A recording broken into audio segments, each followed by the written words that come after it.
Answers of an Alien from Andromeda, Video 127, December 25, 2014. Back to my terrain friends. Our fleet was called for a general meeting with a CG board in Taos planet. The first landing on the planet altogether with 18 other races. It was a great fellowship, and lots of information and criteria were passed to all who are working in several areas of support. We were a bit isolated because Taos will be with his strong force field shielding until we positioned in its final orbits, and that isolated some of our signs.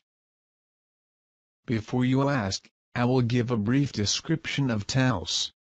It is a very beautiful and well-structured planet, has oceans between the continental regions forming cutouts with thousands of coastal islands and lots of greenery with samples from all over the galaxy. Say it is almost as beautiful as Manchik, only has a more modern design. They have several sites of loading and unloading, and any kind of pollution is spread by the environment or atmosphere. The agricultural areas are fully automated and with perfectly controlled climate. There is plenty of everything. Any industrial unit have protective domes and its industrial and chemical waste is directed to terminals connected to the transfer portal. These unloading terminals have their piers placed on the surface of the sun in which the planet is orbiting, and all debris are automatically destroyed without causing any damage to the system. I can say it is a beautiful place. They took this planet with fertile soil and firm composition, orbiting a star in a not habitable zone, and took him to the place where it was refurbished and virtually transformed into a tropical paradise with features of a modern spacecraft. An extremely interesting and creative technology. Many possibilities for transfer of technology to your planet in the near future. Mythy, strange reactions were observed in our sun these days. Could you tell us what would it be? These anomalies observed by your equipment is energy discharges of the solar surface made by crew lines to soften the gravitational variations in the system realignment period. Discharges in the sun center line tend to unload the excess of tension to the poles, and it aligns the geomagnetic center, facilitating the calculations of orbital loads of planets involved in the planned alignment. The fact that you can see the adjustments being made is a great proof of the CG work, just will not see that those who do not really want to admit. Mythy, much remains said to be time jumps to the past or for the future. I know I've talked about it, but could illustrate a little bit it? Friends, understand that the physical matter through the time wears, and becomes basic elements again. Life in 3D is not like a movie being recorded in real time to be passed again and again when someone settle back in time to see it all happening again. The past is like a radio wave that ends when the show is over, no longer exists. How could you go for something that no longer exists, which has turned to dust? The only thing of the past that you can see is that archaeology can provide, and the records and recordings made by races who have been here for millions of years which CG managed to save and archive in their data systems. Therefore, any claim of travel in time to the past or future is the most impure untruth. I hope this has been understood at last. Just as a curiosity, if you have a year as the time taken for your planet for a ride to your sun, it is doing 4,589,113,025 years old, because he did not always orbited the sun with the same angular velocity. At first, the years were shorter because the speed was higher and the orbiter was nearest the sun. With the passage of time and the accident that formed your moon, The Earth's orbit turned away from the Sun and the speed was decreased. Only with this new orbit the planet entered the habitable zone for animals and plants thrive. Mithy, there are still many speculations about Nibiru. Could you give us some more data about it?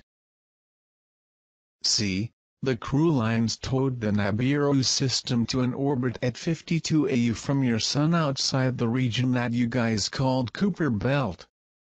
The only real influence of the star system is Nibiru with your solar system. It does not lack for any other point of balance, so can be placed in its original route at any time the CG so decides. The Nibiru system is not included in the alignment plans being drawn up, so I believe he can stay where it is for a few thousand years.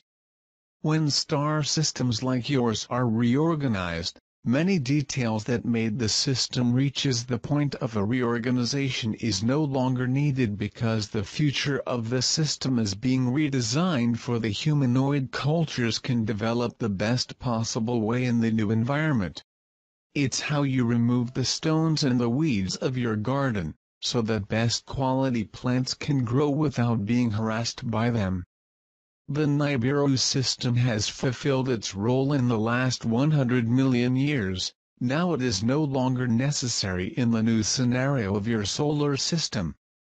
In the current reality, which you guys can see, besides the planet Taos being moved, some large objects called gravitational counterweights that may still be used for the stabilization of the system elements and large force fields generated by crew lines and aldebarans to control gravitational tunneling system relating to the solar gravitational field. Comets and asteroids will always be going regularly between system planets, but its danger will be under control now on. The community Galactica just cannot intervene with the inherent adjustments to own planets as the top growth in the case of your planet and the subsequent rearrangement of the oceans, poles and atmosphere for the new profile of the planet for the next thousands of years. CB told me about a conversation he had with a friend Pleiadian of Taos few days ago, and they are doing a great job infiltrates in your society.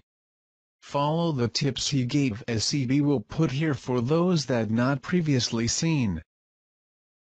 December 23rd, friends, I am unable to contact Mithy, it seems some sort of interference. He always notified when he have some free time to come and talk, but the days have passed without contact.